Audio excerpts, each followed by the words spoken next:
"Stepmother, please. My hand is hurting. I can't scrub anymore." The words came out as barely more than a whisper, cracked and fragile like thin ice about to break under pressure. 7-year-old Lily stood on a small wooden step stool in front of the toilet, her entire body trembling with exhaustion and pain.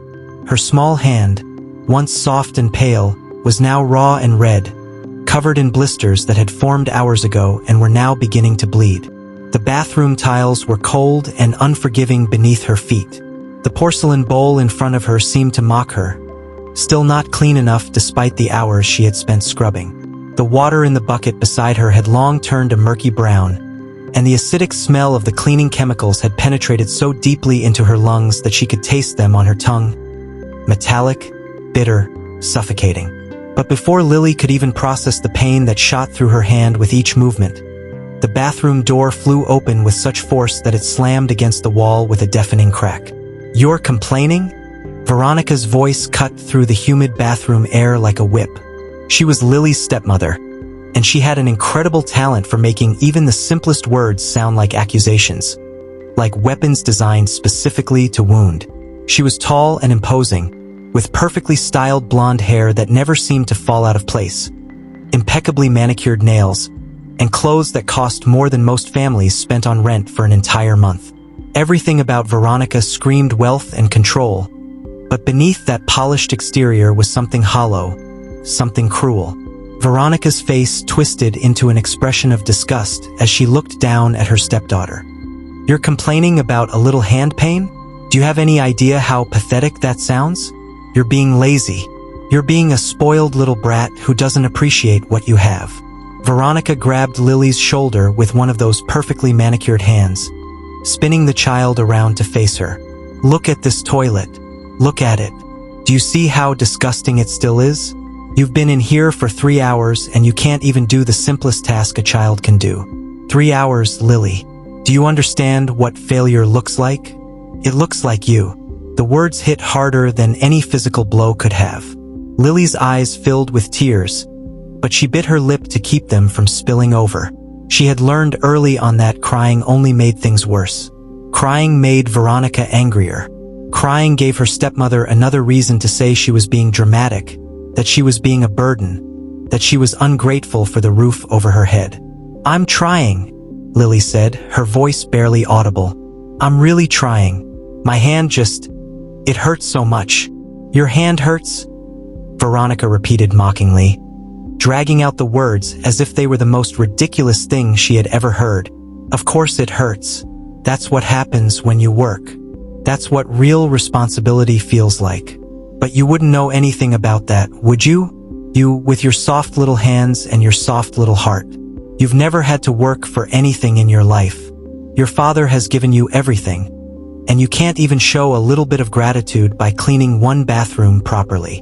The irony of this statement was so profound that it would have been almost funny if the situation weren't so tragic. Lily had never been given anything. She wore hand-me-down clothes that Veronica's daughter had outgrown years ago. She ate the leftovers from dinners where Veronica and her daughter feasted on expensive meals while Lily was fed what remained. She slept in a tiny room in the attic that was freezing in winter and stifling in summer.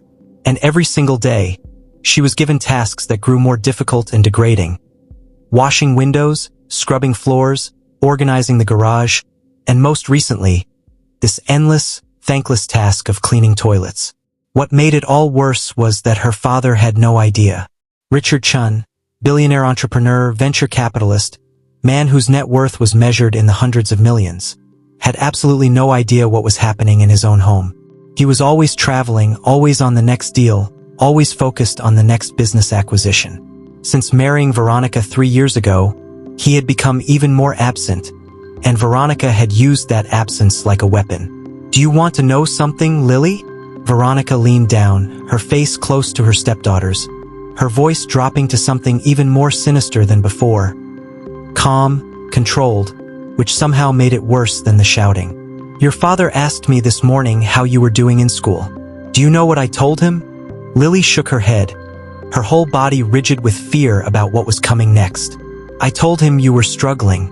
I told him you were behind, that you weren't applying yourself, that you were lazy and unmotivated. And you know what he said? He said that he had important business to handle and didn't have time to deal with your academic problems right now. He said he trusted me to handle it. Your father trusts me, Lily. He trusts me to take care of you. And this is what you do. You repay that trust with laziness and whining. The bathroom seemed to shrink around Lily. She felt the walls closing in, the air becoming thinner, her chest becoming tighter. Her father trusted Veronica. He had no idea. He had no way of knowing. And even if he did find out, would he believe her? Veronica had a way of twisting things, of making herself sound reasonable and concerned while making Lily sound like a problem child who couldn't be trusted. Now, Veronica straightened up, smoothing out her designer blouse as if the interaction had done nothing to her. I suggest you get back to work, and I don't want to hear another word of complaint from you. Not one word. If you're not finished by the time I come back to check on you in an hour, there will be consequences. And trust me, little girl, you don't want to find out what those consequences are. Veronica turned and left the bathroom, closing the door behind her with a soft click that somehow sounded more ominous than a slam. Lily stood there in the cold bathroom, surrounded by the smell of chemicals and despair, and allowed herself to cry silently. She had learned not to make noise when she cried, learned that even tears had to be silent in this house, that even her pain had to be invisible. She looked down at her hand and barely recognized it. The skin was torn in several places, and blood had mixed with the dirty water and cleaning solution. The pain was unlike anything she had ever experienced, not sharp and acute but dull and throbbing, as if her entire hand had become one giant wound. But she knew what would happen if she didn't finish. Veronica would find her way to make her suffer even more. Veronica had connections to every part of Lily's life. Her school, her few friends, her access to anything that brought her comfort. So Lily, with tears streaming down her face and her hands screaming in agony, climbed back up on the wooden step stool. She gripped the toilet brush, which felt like ice in her damaged hand, and began to scrub again. The motions were mechanical now, automatic. Her mind had retreated somewhere safe, somewhere where the pain couldn't reach her, somewhere where she was loved and protected and cared for. She imagined herself in a warm house with a warm mother who held her and told her she was doing beautifully, that she was enough, that she deserved kindness. But the reality of the cold tile and the burning pain in her hand kept pulling her back. What Lily didn't know was that outside, in the hallway of the apartment building where Veronica and Richard's penthouse was located, neighbors had begun to gather. The walls of the penthouse weren't particularly thin, but Veronica's voice, cruel, sharp, cutting, had been impossible to miss. Mrs. Hernandez from the apartment directly across the hall had heard the shouting and had stepped into her doorway to listen. When she heard the sound of a child crying, she had begun to wonder. By the time Veronica emerged from the bathroom, slamming the door behind her with that malicious click, at least 3 neighbors had heard enough. They said nothing to Veronica as she walked past them down the hallway toward the kitchen. Her posture perfect, her expression composed as if she hadn't just spent the last 15 minutes verbally abusing a small child. But they exchanged glances, worried glances, the kind of glances that said everyone was thinking the same thing. Something was very wrong in that penthouse. Back in the bathroom, Lily continued to scrub. Her movements had become slower now, more deliberate. The pain had moved beyond acute suffering into something almost like numbness. She knew she should feel afraid, should feel desperate, should feel the crushing weight of her situation. But instead, she felt something almost like acceptance. This was her life. This was what she deserved. This was just how things were. She didn't know that at the international airport, in the departure lounge of a private terminal, her father was making a decision that would change everything. Richard Chun had been in Tokyo for the past week, closing a deal worth nearly $200 million. It had been exhausting but ultimately successful. He had been planning to stay for another 2 days, to celebrate the deal with the Japanese executives involved, to tour some new technology developments that might interest his investment portfolio. But something had happened that morning. A gut feeling, an instinct, something he couldn't quite explain but couldn't quite ignore either. He had been in his hotel room, scrolling through his messages and emails, when he had noticed a transfer in cryptocurrency that Veronica had made from one of the household accounts without informing him. It was a relatively small amount in the grand scheme of his wealth, only $50,000, but it was the principle of the thing. Why had she made a transfer without telling him? What was she using the money for? The transfer had been to an account that he didn't recognize, with no explanation provided. It was a small thing, really, the kind of thing he might have dismissed under normal circumstances. But combined with something else, a comment his business partner had made about how rarely Richard spent time with his family, about how he seemed to be losing himself in work, it had sparked something in him. A doubt, a question, a small voice asking, "Do you actually know what's happening in your own home?" Richard had made a decision. He had canceled his remaining meetings, blaming a family emergency that didn't actually exist. He had booked himself on the next flight back to Sao Paulo. And now, as he sat in the private terminal waiting to board, he was trying to figure out what, exactly, he was going to say to Veronica when he arrived home unannounced. Would she have an explanation for the cryptocurrency transfer? Would there be a logical reason for her to move money without consulting him? Or was his instinct correct? That something wasn't right? He had no way of knowing that the answer to those questions would pale in comparison to what he was about to discover. The flight back to Sao Paulo took 6 hours. Richard spent the entire flight alternating between working on his laptop and staring out the window, his mind churning with possibilities and concerns. By the time the plane touched down and he was walking through his private entrance to his penthouse, it was late afternoon. The sun was beginning to set, casting long shadows through the floor-to-ceiling windows that overlooked the city. The apartment was quiet when he entered. Too quiet. Usually, when he came home, even on his rare visits, there would be some sign of life. Music, voices, the sound of staff moving about. But this silence was different. This silence had weight to it. This silence suggested secrets. Richard set down his luggage and listened. Somewhere in the apartment, he could hear the faint sound of water running. He followed the sound, moving deeper into the apartment, toward the residential bathrooms. And as he got closer, he heard something else. Something that made his blood run cold. A child's voice, barely audible, saying, "Stepmother, please, my hand is hurting. I can't scrub anymore." And then Veronica's voice, loud and harsh and dripping with contempt. "You're complaining about a little hand pain? Do you have any idea how pathetic that sounds? You're being lazy. You're being a spoiled little brat." Richard's pace quickened.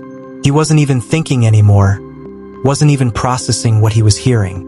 He just knew that he needed to move, needed to see what was happening, needed to intervene. His hand balled into a fist as he moved through the hallway, and somewhere deep in his chest, he felt something break. For a moment, I want to pause and ask you something directly. If you're watching this and you're recognizing yourself in the story, or if you're recognizing someone you know, a child you've been concerned about, a situation that doesn't feel right, a home where something feels off, please subscribe to this channel right now. Because we're building a community here of people who care about protecting children, who believe that no child should ever be treated this way, who are willing to speak up when they see something wrong. Your subscription matters. Your voice matters. And most importantly, your willingness to care about situations like Lily's matters more than you know. Please subscribe. Richard reached the bathroom and froze in the doorway. What he saw there would alter the course of his life forever. His daughter, his little girl, his Lily, was standing on a step stool in front of the toilet, her entire body covered in dirty water and cleaning chemicals. Her hand was bleeding. Actual blood was dripping from her palm onto the toilet rim. Her face was streaked with tears and dirt. Her school uniform, which she should have changed out of hours ago, was soaked and stained. And standing behind her, with that perfect posture and that cruel expression, was Veronica. For a moment, Richard couldn't move, couldn't speak, couldn't process what he was seeing. His mind refused to accept that this was real, that this was happening in his home, to his daughter, while he had been thousands of miles away closing business deals and checking cryptocurrency transfers. Veronica looked up first, noticing him in the doorway. And in that moment, Richard saw something flash across her face. Fear. Real, genuine fear, which meant she knew. She knew that what she was doing was wrong. She knew that Richard would see it as wrong. She knew that she had been caught. But she recovered quickly, her expression shifting to something almost apologetic. "Richard, I was just—" "Step away from her," Richard said quietly. His voice was so calm it was terrifying. "Step away from my daughter right now." Lily turned, and when she saw her father, something inside her broke completely. The facade she had been holding onto, the acceptance she had adopted, the numbness she had cultivated. It all shattered in an instant. She began to cry, not silently like she usually did, but openly, desperately, the kind of crying that comes from a place so deep that it's almost animal in its intensity. "Daddy?" she sobbed, reaching toward him, forgetting about her injured hand, forgetting about the step stool, forgetting about everything except the desperate need to get away from the bathroom and into the arms of the one person who was supposed to protect her. Richard crossed the bathroom in 2 long strides and scooped his daughter into his arms, careful of her injured hand, holding her against his chest as she cried. Over his daughter's head, he looked at Veronica with an expression of such pure fury that she actually took a step backward. "Don't," he said, his voice low and dangerous. "Don't even try to explain. Don't even open your mouth. Because if you do, I won't be responsible for what happens next." Veronica's face paled. She opened her mouth, closed it, then opened it again. "Richard, she was being lazy. I was trying to teach her a lesson about responsibility. She's 7 years old," Richard said, his voice breaking slightly as he felt his daughter's small body shaking against his. "She's 7, Veronica, and you've done this. You did this to her." What Richard didn't know yet was that this moment, this scene, this revelation, was only the beginning of the truth. What he would discover in the hours and days to come would be far worse, far more extensive, far more devastating than even this terrible scene could suggest. But for now, in this moment, he held his daughter and made a silent vow that everything was about to change. Behind him, in the hallway that led to the bathroom, Mrs. Hernandez from the apartment across the way had heard the shouting escalate. She had stepped out into the hallway, along with 2 other neighbors. When they heard Richard's voice, a man's voice, authoritative and angry, they had begun to wonder if help was on the way. When they heard the sound of a child being comforted, heard the frantic English being spoken in that penthouse, they began to hope that someone was finally going to protect that little girl. The truth was about to come out, and once it did, nothing in Richard's carefully constructed life would ever be the same again. The penthouse fell silent in a way that made silence itself feel like a living thing. Richard stood in the center of the bathroom, holding his injured daughter against him, while Veronica remained frozen near the far wall, her perfect facade finally beginning to crack. In that moment, the power dynamics in the apartment shifted fundamentally. Richard's rage was so complete, so all-consuming, that it radiated outward like a physical force. "Sit down," Richard said to Veronica, his voice steady but terrifying in its coldness. "Sit down and don't move. Don't speak. Don't even think about leaving this apartment." He turned away from her, cradling Lily carefully, and carried her out of the bathroom. He moved through the hallway with purpose, and as he passed the entrance to the penthouse, he briefly caught sight of 3 neighbors standing in the hallway. Mrs. Hernandez, the woman from the apartment across, had tears in her eyes. She nodded at Richard, a gesture of confirmation, of validation, of solidarity. He nodded back, acknowledging that they had heard, that they knew, that they would be willing to testify if necessary. Richard carried Lily to the main living room and set her down gently on the pristine white sofa, the one Veronica always got upset about anyone sitting on without permission. At that moment, Richard didn't care about the sofa. He didn't care about anything except his daughter. He grabbed one of the throw pillows and placed it gently under Lily's injured hand, elevating it slightly, trying to minimize the swelling. "Sweetheart, I need to look at your hand," he said, his voice gentle, completely different from the tone he had used with Veronica. "I need to see how badly you're hurt. Can you let me look?" Lily was still sobbing, her entire body heaving with the kind of crying that only a child who has been holding everything in for too long can produce. She nodded and extended her hand toward her father. When Richard saw it clearly for the first time, really saw it without the shock and adrenaline obscuring his vision, he felt something inside him. Some last remaining piece of his old life, his old certainty, his old belief that he had control over his world shatter completely. Her hand was worse than he had initially thought. The skin on her palm was torn in at least 6 places. The blisters had burst, leaving raw, exposed flesh underneath. There were chemical burns from the cleaning solution mixing with the open wounds. Her fingers were swollen, and her wrist showed signs of strain, as if she had been pushing through pain for hours. This wasn't the result of a few minutes of work. This was the result of sustained, prolonged abuse. "How long have you been cleaning that bathroom?" Richard asked, his voice trembling slightly despite his effort to keep it steady.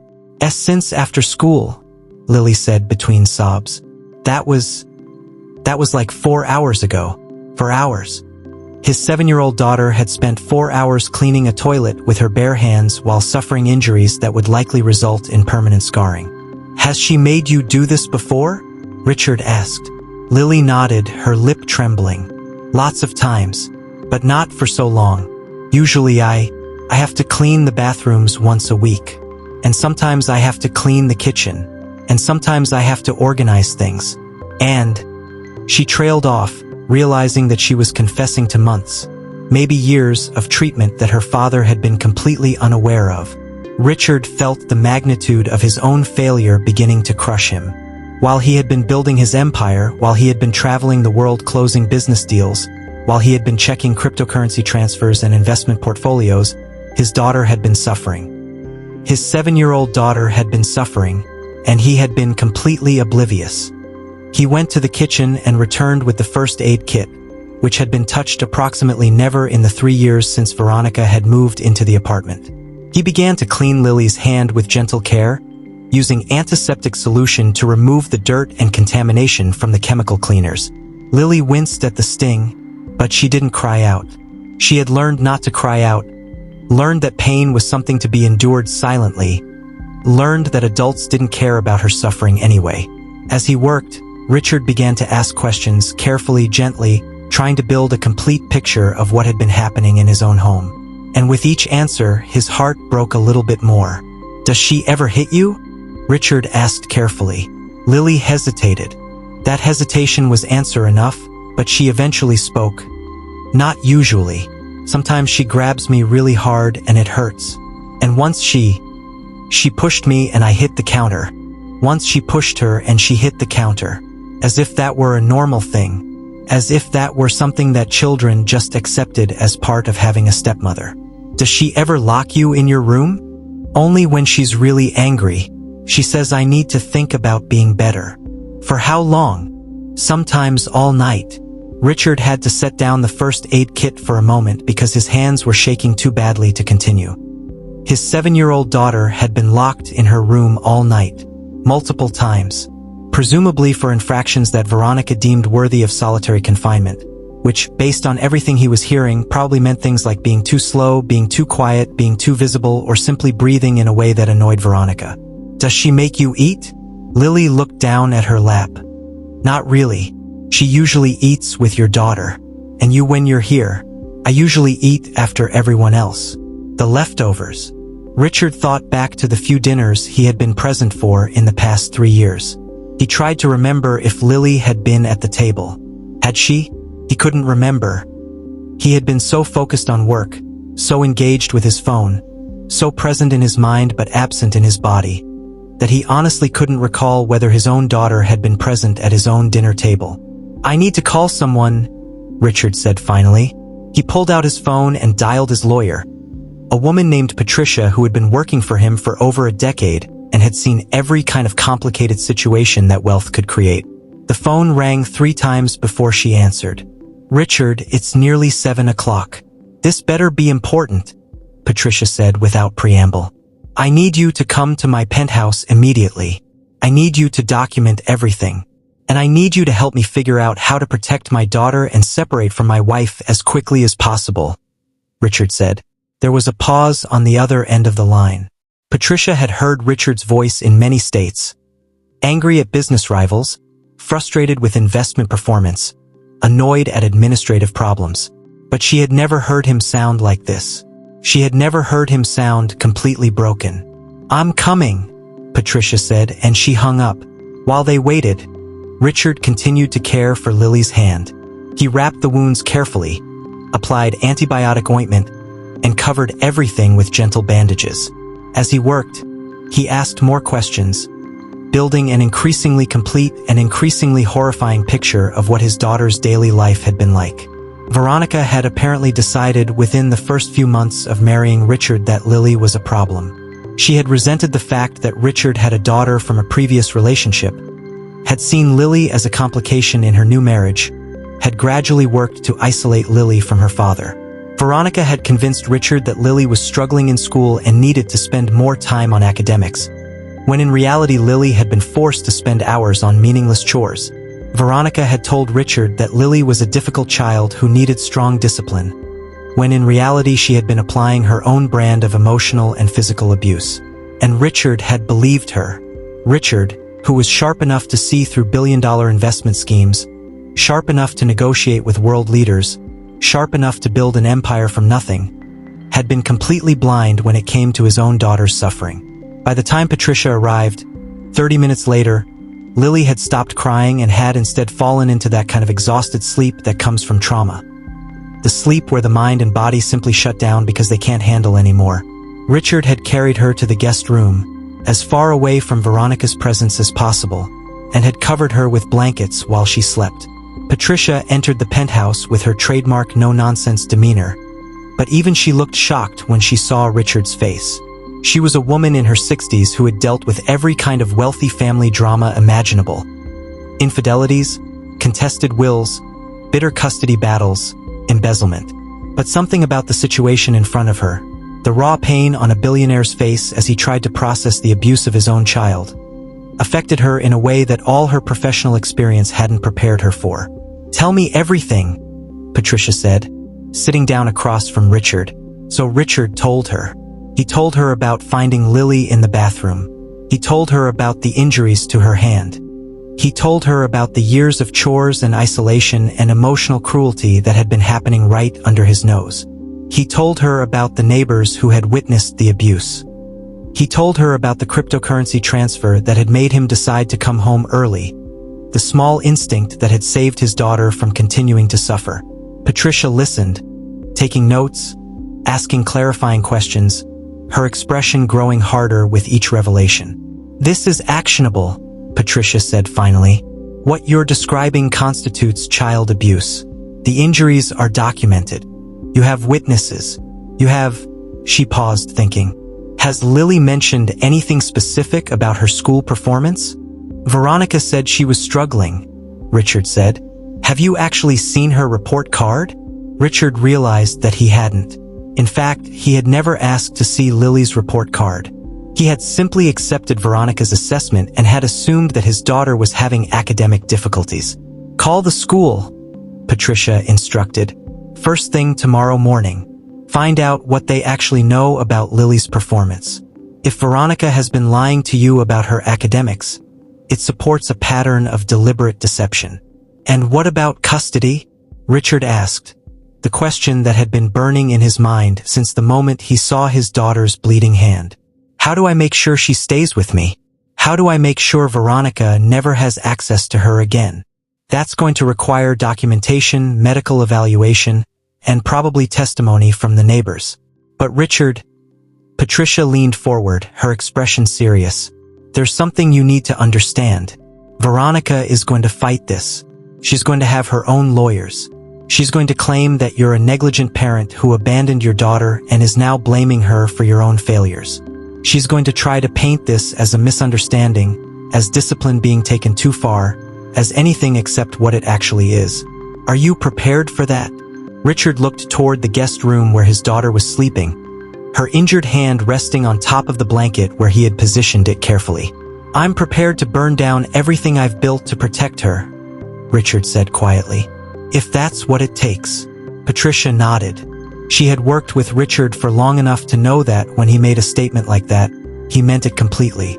The next morning, Lily woke to find her father sitting in the chair beside the guest room bed. watching her sleep. She had barely stirred in the 8 hours since she had fallen asleep, the kind of deep, desperate sleep of someone whose body needed to recover from sustained trauma. When she saw her father, she immediately tensed, as if expecting punishment for something. "It's okay, sweetheart," Richard said quickly, recognizing the fear in her eyes. "You're safe. Nothing bad is going to happen to you. I promise." The word promise seemed to break something open in Lily. She began to cry again, but this time it was different. This was the crying of a child who had been given permission to finally let out all the pain that she had been holding inside for so long. Richard sat on the edge of the bed and held her while she cried, and he made a silent vow that he would spend the rest of his life making sure that his daughter understood that she was loved, that she was protected, that she was never going to be hurt this way again. After Lily had calmed down, Richard gave her breakfast. Real food, prepared with care, the kind of breakfast that a beloved daughter deserved. He had asked the building's concierge to send up some food from a restaurant downstairs, and he sat with her while she ate, watching to make sure that she actually finished, that she actually allowed herself to consume enough nutrition to begin healing. Then, while Lily watched a movie in the living room, something light and funny that he had downloaded specifically to distract her, Richard made the call to Lily's school. He spoke with her teacher directly, asking about her academic performance. What he learned shocked him further. "Lily is one of my best students," her teacher, Mrs. Rodriguez, said. "She's in the top 5% of the class. She reads above her grade level. She's thoughtful and engaged. Is everything okay? I've been a bit worried about her recently, actually. She seems withdrawn, and there have been a few days when she came to school looking not taken care of. I was considering contacting social services to do a welfare check." So Lily was academically exceptional. Veronica had lied about that too. Everything Veronica had told him about his daughter had been a lie designed to justify her own cruel behavior and to keep Richard from paying attention to what was happening at home. "Mrs. Rodriguez," Richard said carefully, "I've discovered that my daughter has been subjected to abuse by my wife while I've been traveling. I'm in the process of addressing that situation, and there will likely be an investigation. Your testimony may be important. Is that something you'd be willing to provide?" There was a silence on the other end of the line, and then Mrs. Rodriguez said, "Yes, absolutely. What happened to Lily?" So Richard told her. He told her about the bathroom, about the injured hand, about the years of emotional cruelty and deliberate deception. By the time he finished, he could hear tears in his teacher's voice. "She's such a sweet girl," Mrs. Rodriguez said. "Such a gentle soul. The idea that anyone could hurt her. I'm going to make sure to document everything I've observed. If you need my statement for legal purposes, you have it." That afternoon, Patricia returned to the penthouse with a medical professional, specifically, a pediatric physician who specialized in documenting abuse cases. Richard had Lily examined thoroughly, and the doctor took photographs of her injuries, documented the extent of the damage, and wrote a comprehensive medical report that concluded that Lily's injuries were consistent with child abuse, and that the pattern of physical neglect and emotional mistreatment suggested a sustained campaign of maltreatment. During the examination, Lily had been brave and cooperative, but Richard could see the fear in her eyes. She was afraid that somehow she would be blamed for this. She was afraid that her father would decide that she was too much trouble, that she was the problem, that Veronica's version of events was the truth. "Lily," Richard said carefully after the examination was complete, "I need you to understand something very important. None of this is your fault. Do you understand? What happened to you is not because of anything you did. You didn't deserve this. You didn't ask for this. And there is absolutely nothing wrong with you." "But Veronica said," Lily began. "Veronica lied," Richard interrupted, and his voice was firm and clear. "Everything she told you about yourself was a lie. She said you were lazy. You're not lazy. You're one of the brightest students in your class. She said you were ungrateful. You're not ungrateful. You're thoughtful and kind. She said you were a problem. You're not a problem. The only problem in this situation is her cruelty, and that is something we are going to address. You are never going to have to clean another toilet by hand again. You are never going to be locked in your room. You are never going to be spoken to the way she spoke to you. I promise you that. Lily looked at her father with an expression that suggested she was trying very hard to believe him but wasn't quite sure if she could. Over the next several days, Richard's legal team moved with precise efficiency. Veronica was served with separation papers and an emergency protective order that prohibited her from having any contact with Lily. She was removed from the penthouse and moved into a hotel while the legal proceedings began. She hired her own lawyers, who immediately began to argue that the injuries to Lily were exaggerated, that Veronica had been attempting to discipline Lily appropriately, that Richard was a negligent parent who had abandoned his daughter and was now using this situation to avoid the consequences of his own parental failure. But it didn't matter. The evidence was too clear. The medical documentation was too precise. The neighbors were too willing to testify. Mrs. Rodriguez's statement about Lily's academic excellence was too credible. The pattern of Veronica's deceptions was too consistent. What did matter, what Richard found himself focusing on above everything else, was helping his daughter heal. Because while the legal battle raged in courtrooms and through legal documents, the real battle was happening in the penthouse, in the quiet moments between sleeping and waking, in the small conversations where Lily gradually began to understand that she was safe, that she was loved, that she deserved protection. Richard hired a therapist who specialized in childhood trauma. He hired a private tutor to ensure that Lily continued to excel academically, while also having the space to process what had happened to her. He made sure that every single person in Lily's life, her teacher, her therapist, her tutor, the household staff, understood that his daughter was precious and deserving of care, and that any sign of distress should be immediately reported to him. He also made a decision about his work. He handed off several of his most time-consuming business responsibilities to trusted colleagues. He arranged his schedule so that he was home for dinner every single night. He told investors and business partners that his availability would be limited because his daughter was his priority, and if that meant losing some deals, then so be it. The deals would still exist. His daughter would only be 7 years old once. 2 weeks after finding Lily in the bathroom, Richard sat with his daughter on the large balcony of the penthouse, overlooking the city of Sao Paulo as the sun began to set. Lily was resting her head against her father's shoulder, her injured hand healing slowly, the physical wounds beginning to fade but the emotional wounds still tender, still requiring careful attention. "Daddy?" Lily said softly. "Is she coming back?" "No," Richard said without hesitation. "She is never coming back to this home. She is never going to have access to you. I'm making sure of that." "Are you going to stay?" Lily asked, and the question was so simple and so heartbreaking that Richard felt tears come to his own eyes. "I'm going to stay," Richard confirmed. "From now on, I'm going to be here, every day. I'm not going to leave you again." They sat together in silence as the sun set, as the city lights began to twinkle on below them, as the evening air grew cool and gentle. And in that silence, something began to heal. Not completely, not all at once, but gradually, slowly, with the kind of persistent care that only a parent who truly understands their failure can provide. The legal proceedings would continue for months. Veronica would fight, would appeal, would try every angle her lawyers could devise to discredit Richard and protect herself. But in the end, the evidence would be too clear. In the end, Richard would be awarded full custody. In the end, Veronica would disappear from Lily's life entirely. But the most important victory had already happened, in that bathroom when Richard had chosen to believe his daughter. In that moment when he had decided that his daughter's safety was more important than his business empire. In that decision to be present, to be attentive, to be the father that Lily had always deserved to have. 3 months had passed since that day in the bathroom. 3 months of healing, of legal battles, of slowly rebuilding the relationship between a father and daughter that had been nearly destroyed by neglect and abuse.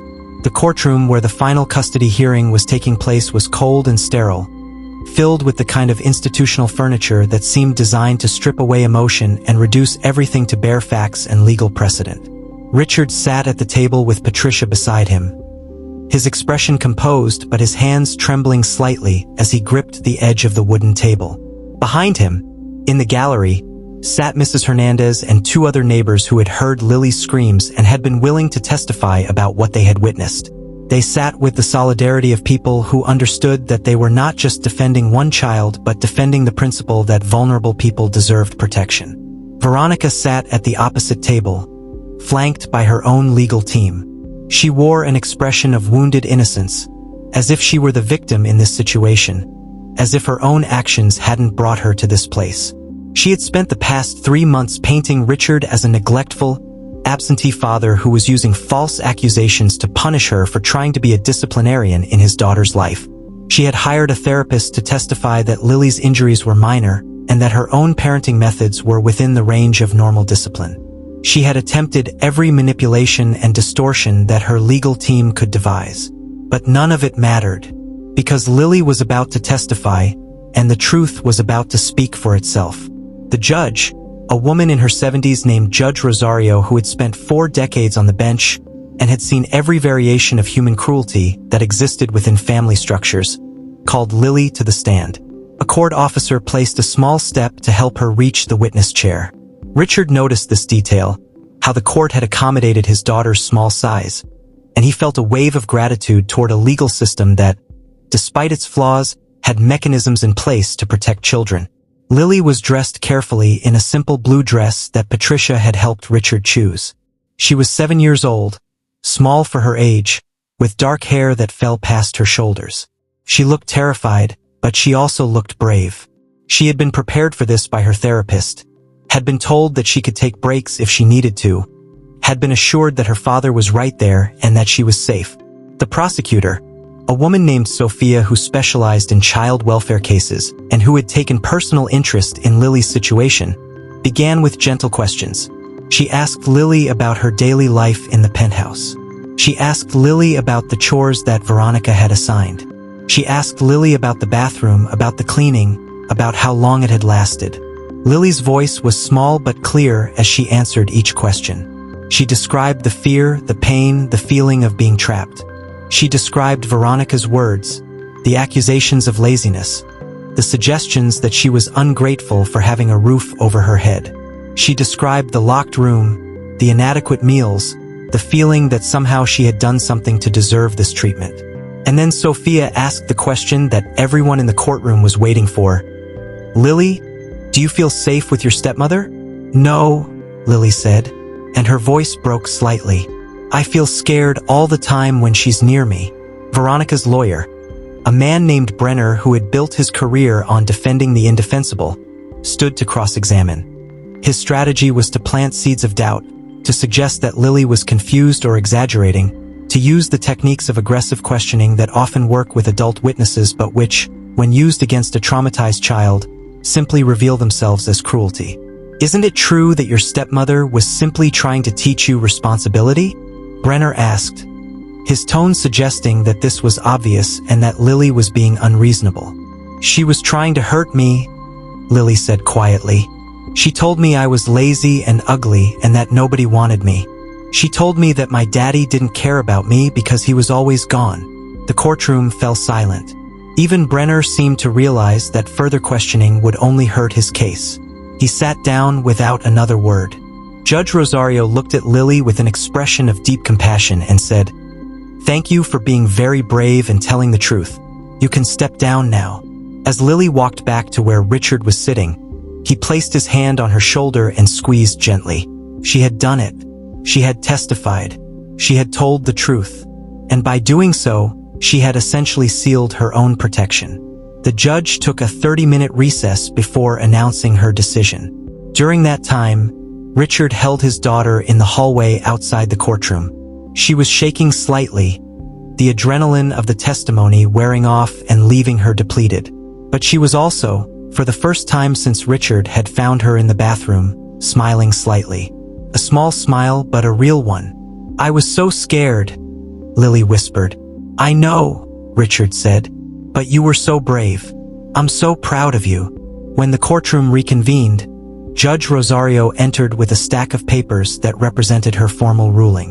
She reviewed the evidence methodically, the medical documentation, the witness testimony, the school records showing Lily's academic excellence, the stark contrast between what Veronica had claimed about her stepdaughter and what was actually true.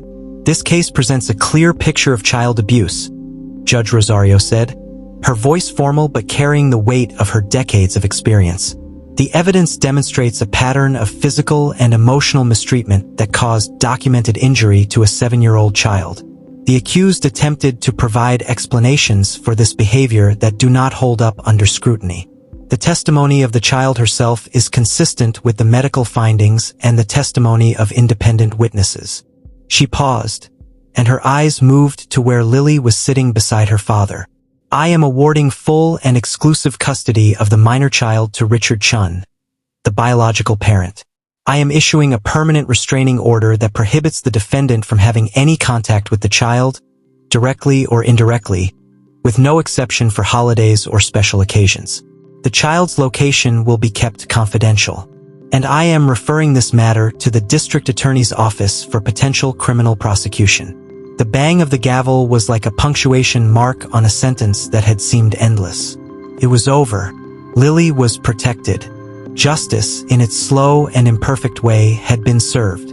Veronica's lawyers immediately began discussing appeals, but everyone in the courtroom understood that there was nothing to appeal. The evidence was too clear. The testimony was too credible. The injuries were too documented. Veronica's lawyers would go through the motions, would file paperwork, would pursue their professional obligations, but they all knew that this case was over. Outside the courthouse, Richard and Lily posed for photographers, something that Richard had initially resisted, but which Patricia had convinced him was important. Images of the billionaire father protectively holding his small daughter, both of them looking toward a brighter future, were worth millions in terms of public perception. The story of a man who had discovered his daughter's abuse and had immediately put her protection ahead of his own business interests was a story that resonated with people. The Chen family is grateful for the court's decision, Patricia said to the assembled media, speaking on behalf of Richard and Lily. Mr. Chun looks forward to focusing entirely on his daughter's healing and well-being. No further statements will be provided at this time. As they walked toward the car, reporters shouted questions, but Richard simply held Lily close and kept walking. There was nothing more to say. The legal system had spoken. Now came the real work, the work of healing, of rebuilding, of helping a traumatized child understand that she was safe and loved and that the world was not entirely made up of people who would hurt her. The weeks following the custody hearing brought changes that would have seemed impossible just months earlier. Richard hired a full-time live-in nanny, a warm woman named Carla who had training in childhood trauma and who understood that Lily needed consistency, predictability, and unconditional care. He brought in specialized therapists who worked with Lily on processing her trauma in age-appropriate ways. He made sure that his home was completely free from any reminders of Veronica. Her belongings had been removed, her photographs had been deleted, her presence had been erased from the physical space. But more than the professional help, more than the careful structuring of Lily's environment, what mattered most was Richard's presence. Every morning, Richard made breakfast with Lily. Every afternoon, if he was home, he picked her up from school. Every evening, they sat together and talked about her day, about her feelings, about what she was learning in school and in therapy. Richard read to her before bed. Richard attended her school events. Richard was simply there, in a way that he had never been before, in a way that Lily was slowly learning to rely on and trust. 2 months after the custody hearing, Lily asked her father if she could do something special. Richard, who had learned to say yes to almost every request his daughter made as a way of rebuilding trust and demonstrating her agency, asked what she had in mind. I want to write a letter, Lily said carefully. A letter that tells people what happened to me, so that other kids know they're not alone. Richard felt something shift inside him. His daughter, who had been nearly destroyed by cruelty, wanted to use her experience to help others. She wanted to transform her suffering into something meaningful. That's a beautiful idea, Richard said. I'll help you with it. What emerged from that collaboration was a short but powerful letter written in a child's voice, describing what it felt like to be mistreated by the person who was supposed to care for you. The letter was published in a parenting magazine with the subtitle, A 7-Year-Old's Perspective on What We Miss When We're Not Paying Attention. The response was immediate and overwhelming. Parents began sharing their own stories of discovering abuse in their homes. teachers began discussing how they had suspected something was wrong but hadn't known how to intervene. Therapists began using Lily's letter as a tool for helping other children feel less alone. Advocacy groups began using the story to push for stronger protections and better training for educators and healthcare providers. But for Lily, the most important response came from other children. She began to receive letters from kids her age who had experienced similar mistreatment, who had felt similarly alone, who had thought that they were the problem until they read Lily's words and realized that they weren't. Some of these letters came from children in dangerous situations, and their parents or teachers used those letters as catalysts to seek help for those children. Richard made a decision that surprised many of his business associates. He established a foundation, the Lily Chin Foundation for Child Protection. He funded it with significant resources and put Patricia in charge of it. The foundation's mission was to support survivors of child abuse, to provide training for educators and healthcare providers on recognizing signs of abuse, and to advocate for stronger legal protections for vulnerable children. When Richard announced the foundation at a press conference, he brought Lily with him. She was still small, still healing, still learning to trust the world. But she stood beside her father with a quiet strength that suggested that her suffering had not broken her, that it had instead revealed something resilient in her that had perhaps always been there. "I failed my daughter," Richard said to the assembled media, and the honesty in his statement seemed to catch everyone off guard. Billionaires did not typically admit failure in public. They did not typically humble themselves before cameras. "I was so focused on building my business empire that I failed to see what was happening in my own home. I chose work over presence. I chose ambition over attention. And as a result, my daughter suffered at the hands of someone I had trusted with her care." He paused, and his hand found Lily's head, stroking her hair gently. "I cannot undo what happened to her. I cannot take back the time I spent away while she was being mistreated. But I can work to make sure that other children have better protection than my daughter did. I can use my resources to support survivors. I can advocate for changes in our legal system that will make it harder for abusers to hide. And I can stand here, publicly and unambiguously, and say that child protection is more important than anything else. More important than business success. More important than wealth accumulation. More important than any other priority." The foundation's work grew quickly, partnered with schools to provide training on recognizing abuse. It worked with law enforcement to improve investigative protocols. It provided scholarships for therapy and counseling for survivors. And perhaps most importantly, it created safe spaces where children who had experienced abuse could connect with each other, could share their stories, and could understand that they were not alone. 6 months after the custody hearing, Lily started at a new school, one that Richard had carefully selected based not on its prestige, but on its commitment to creating an emotionally safe environment for students. The teachers at this school had been trained specifically in trauma-informed practices. The administration was supportive of Lily's need for accommodations and flexibility, and importantly, no one there knew about what had happened to her unless she chose to tell them. This was important to Lily. She wanted to be known not as the abused child, but as Lily, smart, kind, creative Lily who loved reading and chess and drawing. She wanted the freedom to define herself rather than being defined by her trauma. But she also made the choice to be open with her new teacher about her background. Mrs. Silva, who had been teaching for 30 years and who had developed a kind of intuition about her students' inner lives, recognized early on that Lily had experienced something significant. When Lily asked her privately if she could talk about her past, Mrs. Silva made herself available. Not in a therapeutic way, that was what Lily's actual therapist was for, but in a human way. She listened. She validated. She made it clear that what had happened to Lily was not Lily's fault. And something remarkable happened. As Lily began to heal, she also began to thrive. Her grades were exceptional, but more importantly, she began to engage more fully with her education. She participated in class discussions. She joined the school's chess team. She started writing stories again, not because her father had suggested it, but because she had discovered that she loved it. By Lily's 8th birthday, 1 year after Richard had found her in the bathroom with her bleeding hand, the transformation was visible. She was taller, healthier, more confident. The anxiety that had characterized her entire childhood had not disappeared. Trauma doesn't disappear, it transforms, but she was learning to manage it, learning to understand it, learning to live with it rather than be consumed by it.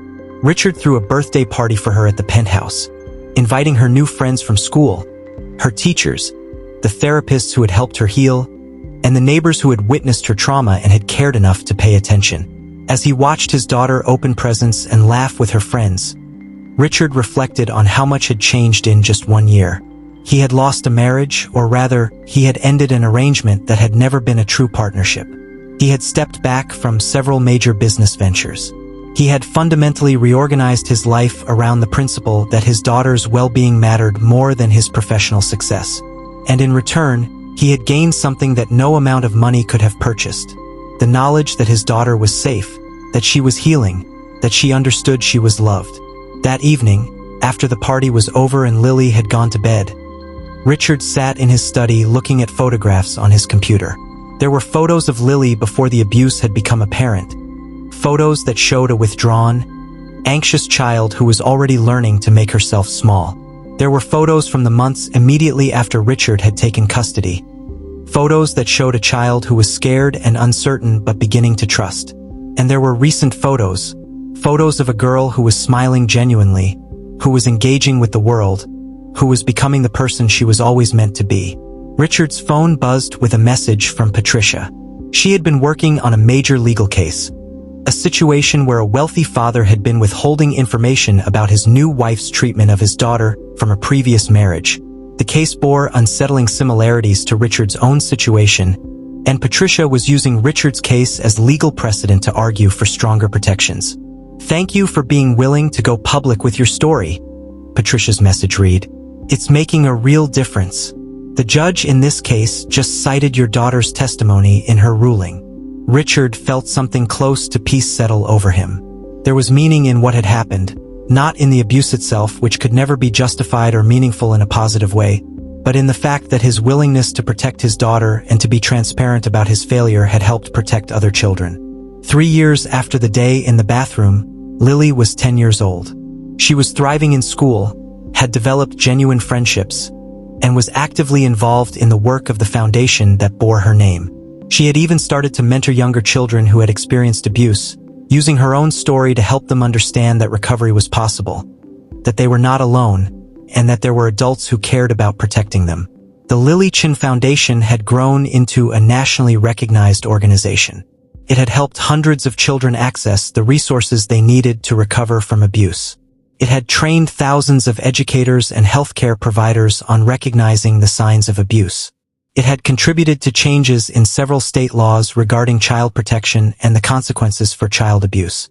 And Lily herself had become, in a quiet way, an advocate. She gave occasional talks at schools about her experience, always with the careful support of her therapist and her father. She wrote occasionally for publications about what it felt like to be a child whose voice had finally been heard. She used her platform, limited though she wanted to keep it because she was still just a child, to amplify the voices of other survivors. But more importantly, she lived. She laughed. She played. She dreamed about the future. She was, in every way that mattered, a normal, happy, healthy child who had experienced something terrible and had managed to survive it with her spirit intact. One afternoon, Lily and Richard were sitting on the balcony of the penthouse, overlooking the city of Sao Paulo. It was the same balcony where, years earlier, Lily had asked if her father was going to stay. Now she was asking him about something different. "Dad, do you think there are other kids right now who are being hurt and whose dads don't know?" Lily asked, her voice thoughtful in the way it had become as she matured. Richard wanted to lie, wanted to tell her that no, every child was safe and protected and loved. But he had learned that honesty was the foundation of trust, and trust was what his daughter needed more than anything. "I think it's likely," Richard said carefully. "I think there are probably children right now whose parents don't know they're being hurt. And I think there are probably parents right now who are learning, the way I did, that something is very wrong in their homes.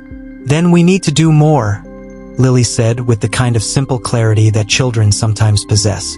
"We need to make sure that all the dads and moms know to pay attention. We need to make sure that no one can hurt kids without someone noticing. Richard realized in that moment that his daughter had not only survived her trauma, she had transformed it into a motivation to protect others. She had taken the worst experience of her childhood and was using it to try to prevent other children from experiencing the same thing. "I think you're right," Richard said, "and I think we can do that together." That conversation led to an expansion of the foundation's work. It led to a major initiative focused on training parents and caregivers about the subtle signs of abuse, the withdrawn behavior, the anxiety, the need to please that can precede more serious mistreatment. It led to a public awareness campaign about how to listen to children, about how to take seriously the small signs that something might be wrong. And it all came back to that moment in the bathroom when Richard had finally paid attention. When he had finally chosen to see what was actually happening rather than accepting the narrative that had been presented to him. When he had finally decided that his daughter's safety was more important than anything else. Years later, when Lily was a teenager and had gained some distance from her trauma, she would write an essay for her school about her experience and the role that her father's attention had played in her recovery. In the essay, she wrote, "The worst part of what happened to me was not the physical pain or the emotional cruelty. It was the feeling that no one was paying attention. It was the belief that no one cared enough to notice. When my father finally came home and saw what was happening, when he finally decided that I was important enough to pay attention to, everything changed. Not because the trauma disappeared, it didn't, but because I understood that I mattered. I understood that I deserved protection. I understood that there were people in the world who cared about me enough to fight for me. And that understanding saved my life." This essay would be published in the same magazine where Lily's initial letter had appeared years before. It would be assigned in schools as a teaching tool about childhood trauma and recovery.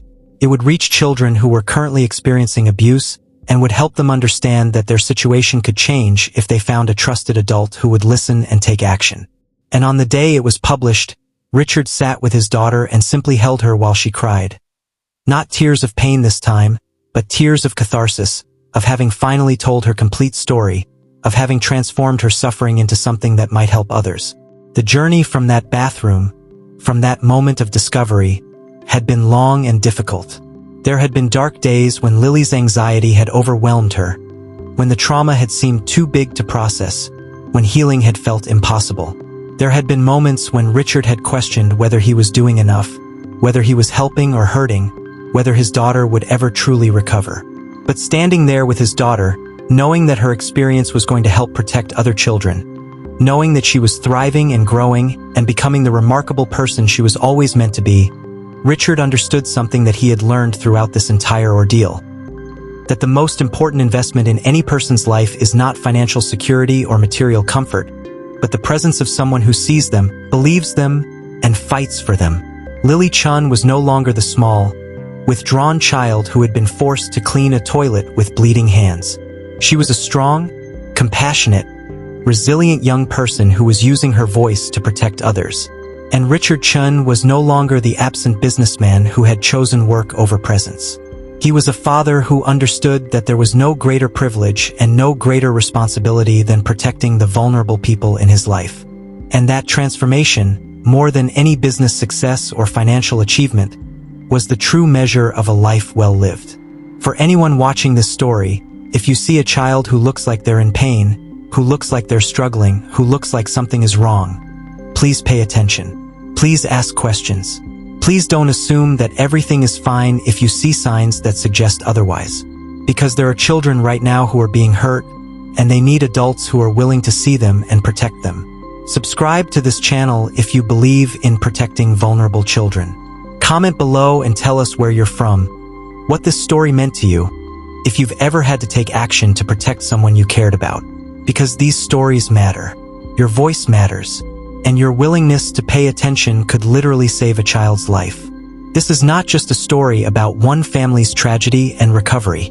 This is a story about the power of presence, the power of believing children, and the power of choosing to protect the vulnerable in our midst. We'll see you in the next one.